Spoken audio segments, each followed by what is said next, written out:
Imagine, in the richest country in the world, some families still live in houses made of scrap wood, sheet metal, or even cardboard.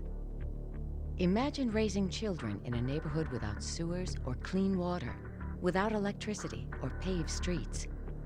That's daily life in the colonias, settlements that flourish along the US-Mexico border. The biggest concentration of colonias is in Texas, where approximately 400,000 residents live in about 1,400 colonias. Here, in El Paso County, there are approximately 80,000 residents living in 170 colonias. More than 43% of the residents live below the federal poverty line. 41% are single-parent households, and 35% rely on public assistance. A colonia is an unincorporated settlement that's outside of the city, of any city. And they're just settlements from mostly Mexican or Hispanic families. They generally don't have any infrastructure, such as roads or water or gas or anything.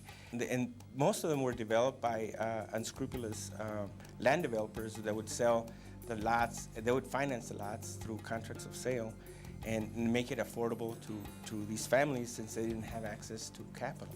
And that's why they were formed. It wasn't because they chose to live there, but that was the only option that they have. Because some of these land developers, they sold them as contracts of sale, and they never really passed title. And a lot of these families have been working and paying for that land for years and years and years, and they don't own it. In these poorest of neighborhoods, it doesn't take long to notice the abundance of predatory lenders, ominously fulfilling basic financial needs. In El Paso, we did a survey, and we found there's about 23 mainstream financial institutions, which include 11 of them are credit unions.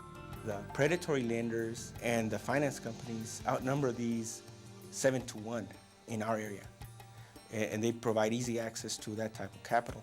They're making loans anywhere between an APR of 85% to 150%.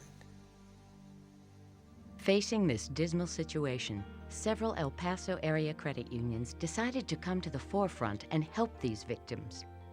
Working with the National Credit Union Foundation, the Texas Credit Union Foundation, and other community organizations, they created a plan to deliver basic financial services and affordable home mortgages to those who needed them most. There were 8 credit unions here in El Paso: GCU, El Paso Teachers, El Paso Bail, El Paso Employees, West Texas, Mountain Star, Golden Key, and El Paso Bail. And they had a vision about the housing problem here that we have in El Paso, where the lack of affordable home loans and homes. So they try to tackle that by forming the CUSO. Our mission is to serve actually the low to moderate income families in El Paso, Texas. We try and deliver financial literacy to those families and try and place them into homes, either by getting them mortgage ready or assisting with down payment assistance, or maybe getting together other down payment assistance programs and putting them all together for that particular family. Since we know all the avenues that are available for housing assistance here in this area, we place those with the families that we're counseling. Once they were up and running, the CUSO went to work. One of their first tasks was to get the word out to the unbanked, underserved residents in need of their services. The way we market our CUSO is most of the families here that need the help don't actually trust regular financial institutions such as credit unions or banks. So the way we worked it is we promote ourselves not as a financial institution, which we're not, even though we do make some loans. We market it by partnering with social organizations and social housing organizations, nonprofits, and we present to their boards what we do, and they like it, and then they promote it to their own members, and that gives us credibility with the members. Residents responded. Before long, the CUSO was meeting with families to review their financial needs. It soon became apparent that many lacked even a basic understanding of their own finances. We found out that the underlying factor here is that the low-income families, they need to learn how to organize their finances. So we found that financial literacy and how to learn how to save and how to access just regular mainstream capital and get away from the predatory lenders, finance companies. So our thrust shifted over from housing to financial literacy, and that's where our main thrust is. We hold at least 2 to 3 classes a week in financial literacy. And these workshops, they're 4 days long usually, and they're a total of 8 to 10 hours depending on the dialogue with students.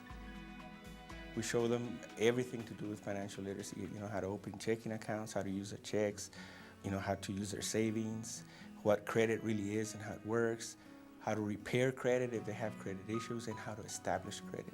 So through our financial literacy classes, we teach them to organize themselves to where they don't have to do that.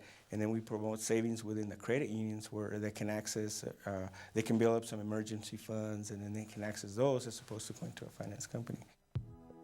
2 participants in the financial literacy program were Mario and Silvia Elias. Bueno, nos motivaron también a hacer un poco de cómo ahorrar nuestro dinero. Yo recuerdo haber escuchado en esa junta de que debíamos de guardar siempre un 10% de nuestro salario, y eso era como una alcancía para futuro. Eso también me llamó mucho la atención. Tener siempre organizados nuestros pagos, también nos educaron sobre eso, y siempre tener nuestras deudas, pagarlas a corto tiempo, siempre, y los porcentajes, avanzar más en el que esté más elevado, también eso nos enseñaron, que era mejor. As more and more in need reached out for help, the CUSO uncovered many instances where predatory lenders were grossly taking advantage of the area's innocent and naive residents. I had one person that we were trying to assess for mortgage, and his income was so low we couldn't help him. But I did notice during the assessment that he had just gotten a $500 loan from a finance company like the day before. When I saw it, they were going to charge him, he had to pay $950 over 2 years. So that was interest of $450 over 24 payments. And I thought, well, why can't we send him to a credit union? So we sent him to a credit union. They refinanced him immediately because he was creditworthy. And he came back telling me, hey, I'm only going to have to pay $52 as opposed to $450. Counseling and education helped many residents dramatically improve their finances. And that laid the foundation for the CUSO's primary mission, to help residents in need like the Elias family to purchase a home of their own. Tomamos el curso de cómo manejar nuestro dinero, y fue como nos dieron la información sobre este proyecto, y nos pareció bien, y como la familia había crecido y el espacio ya era pequeño en la casa, pues nos pareció ya mejor este programa, y por eso aceptamos. En mi opinión, es buena. Yo creo que fue muy buena la relación que tuvimos con ustedes.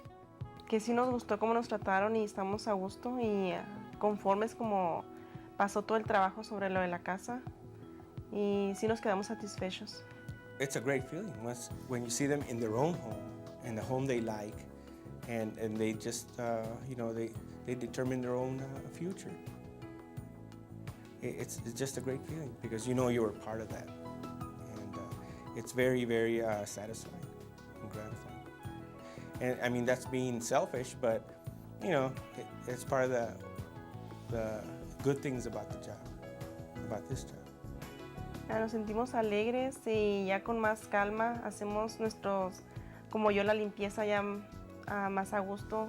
Las niñas, cada quien en su cuarto, hacen sus tareas sin estar con preocupaciones de que no pueden el lugar, el espacio. Ya estamos más contentos, hay más espacio para nuestros niños y para nosotros también. In less than 3 years, nearly 100 homes have been financed through the CUSO's various home loan programs. And that's not all. Well, over the past 2.5 years, we've held over 160 financial literacy workshops, and these are week-long workshops. They're comprehensive. We've enrolled about 3,000 people through our workshops. We've opened about 800 El Paso Saves accounts, which are goal-driven. You know, they pick a goal over a certain amount of time, and it gives them a little bit of an incentive to actually follow through. Another thing that we've done is we've counseled about 26 or 2,700 families over the 2.5 years also. The numbers posted by the CUSO resulted from a lot of hard work and dedication. Its success is also a tribute to the 8 sponsoring credit unions, to the community of El Paso, and to the National Credit Union Foundation. Well, bottom line, if it wasn't for Ncuf, we wouldn't be here. I mean, that's it. They are our major funder, and they are the seed money, because whatever money they give us, they provide to us, we leverage that with other loans. And if we didn't have that seed money, we couldn't get the other loans. We couldn't propagate our program. For Larry Garcia, the work of affordable housing has been especially rewarding. Well, I think we're all about service, and that's what credit unions are about, and access to capital, and really trying to increase the quality of life for our members, and that's what we're all about. You're helping people, and I don't mean to be cliche, but that's the truth. That's exactly how it is.